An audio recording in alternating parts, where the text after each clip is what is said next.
To Good Things. We are coming to you live from downtown Cleveland, where there are plenty of places for you to eat, stay, and play. All you got to do is go to visitcleveland.com or go to 50nightsoflights.com as well to learn more about this great event. But joining us here on Good Things now is Cade Holder. She's the director of Cleveland Main Street. And man, what a Main Street you guys have, Cade. It's an exciting time of year, huh? Yes, it's one of the busiest times of year in downtown Cleveland, and we are so excited that SuperTalk is here.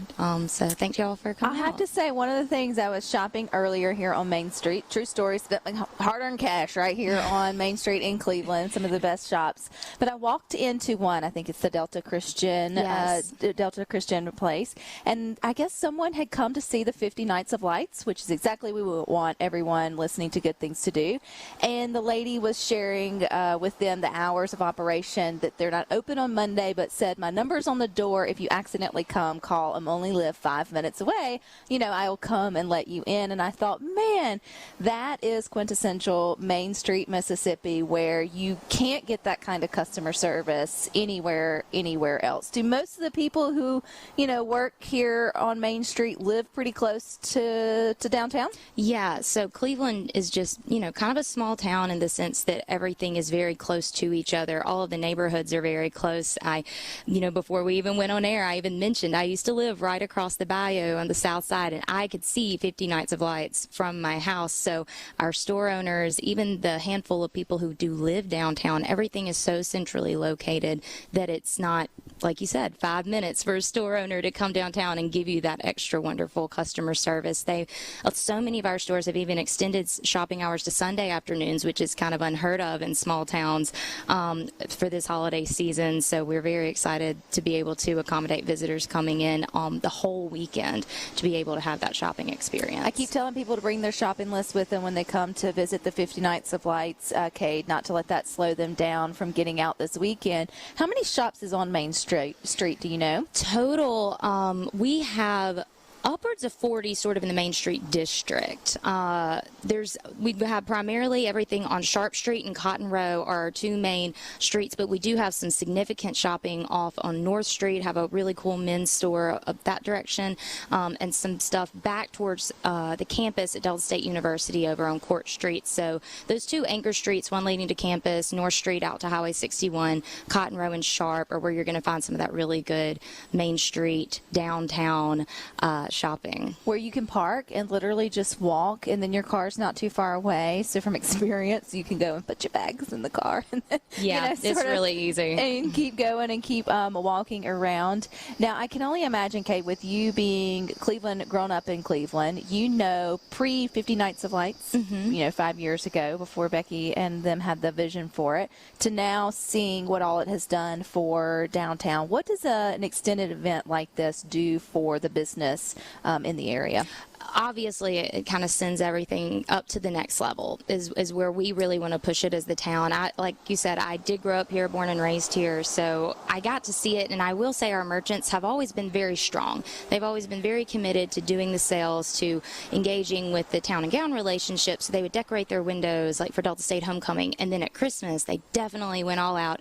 We have some of the most gorgeous windows throughout the South that you can see, but 50 Nights of Lights just took that to the next level. You can come out not just during the day, but at night, and you can see them do these different displays that are integrating lights as well into their own windows, just really drawing people to the area to kind of see not just the decor, but really the craftsmanship that goes into what they are doing to draw your eye and to bring you into their stores. It feels like, there's a pendulum that always swings. One, we got really far away from main streets across Mississippi, and then there was just this big push to bring life back to all of our main streets. And it feels like, that it's working. Like people are connecting, people are getting it, it's filling a gap that maybe was there for the consumer or for the community. Yeah, and I mean, you almost have to think about it from an economic perspective too. American Express had put out this study a little while ago that 67 cents on every dollar spent in your local main street shop, small stores, that goes back to your community.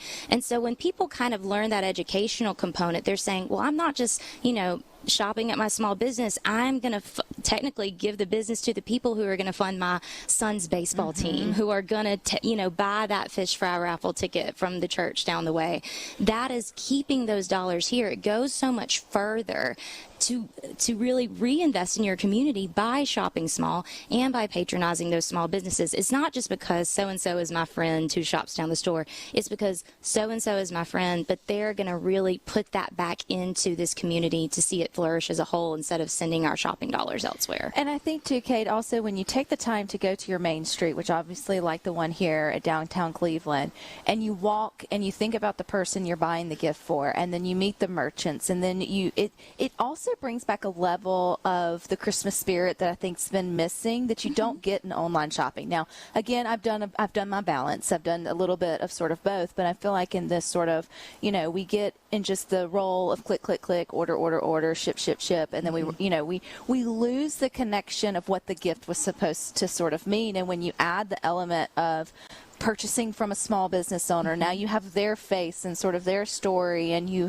took the time to, it becomes a greater experience and expression of Christmas than just, hey, I got this on, Cyber Monday, and, here you go, here's your socks. Yeah. And I don't know. It feels different. No, the experiential element, that's so true. That is what Main Street is all about. You are not just crafting places, but you are crafting a memory of every single Christmas. I would head down to the corner shop with my grandmother, and we would pick out an ornament, and I look forward to that every Christmas, and now I do that with my daughter or with my son. You can insert whatever heartwarming story you see here, but that really applies. And when you have that place-based approach, as so much of the Main Street programming does, that really just, again, elevates it. It just makes it so much more heartfelt in those instances to have something that's so much more tangible as opposed to being separated by a screen.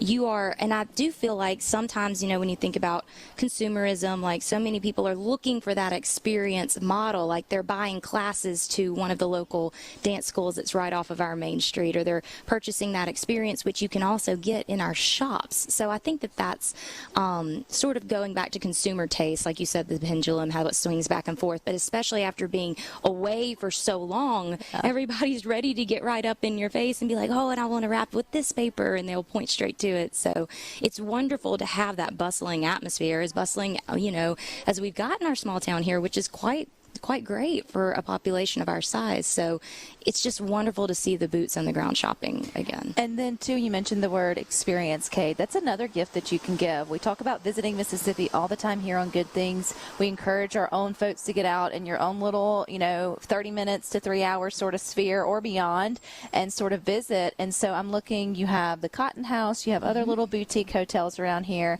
And so if you don't know what to get someone, give them the experience of Mississippi. Yes. I mean, New Year's is coming up. You've got different sort of holidays or events going on. Surprise someone with the getaway. Give them the gift of travel. I mean, and just in Cleveland alone, you just spoke with Anna at the Train Museum. You could give a person they do Mommy and Me cookie classes at the Train Museum. So give them one of those classes that experience is happening. You and your child could go in and see that amazing train model. We actually upcoming have our Wine Downtown event Thursday, December 16th. That's locally sponsored by Ware Wine and Spirits here in town, and that is an experience. That could be an early girls experience that you have, where you come, you pay, and you get a wristband, and you get to sip and shop for extended hours, see those lights. It's a really fun thing that the businesses get in on so that they can offer that experience to their customers, and that the consumers are really responding well to. We find that these events and these experiences, this past weekend, there wasn't a parking spot downtown. We had so much going on. We had our pub crawl featuring all the local bars and restaurants with KCB and the Cleveland Bolivar County Young Professionals. We had Screen on the Green, free family movies. We had horse and buggy rides downtown. So I know as the Main Street director, we work to offer those experiences that really drive people downtown, but we do that all year round. So we hope that, like you said, give the gift of Mississippi, and we hope you give the gift of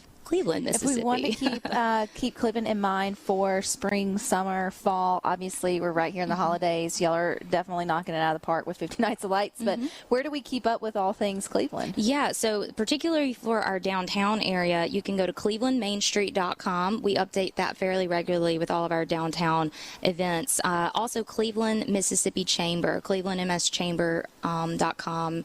Our Chamber of Commerce helps to, represent the business aspects and also larger community-wide things that are in the community and the county that might not just be happening on Main Street. We do service the entire county up at the Chamber. So those are two really great places that you can go to website-wise. We also have our own Facebook pages, Cleveland Main Street on Facebook, Cleveland Bolivar County on Facebook as well. I know you're the director, Cade, but there's a village behind you that helps put this on, as well as every merchant here on Main Street. But kudos to y'all. Y'all are doing good things here. So thank you for your time. And you guys stick with us. We got more for you coming up next.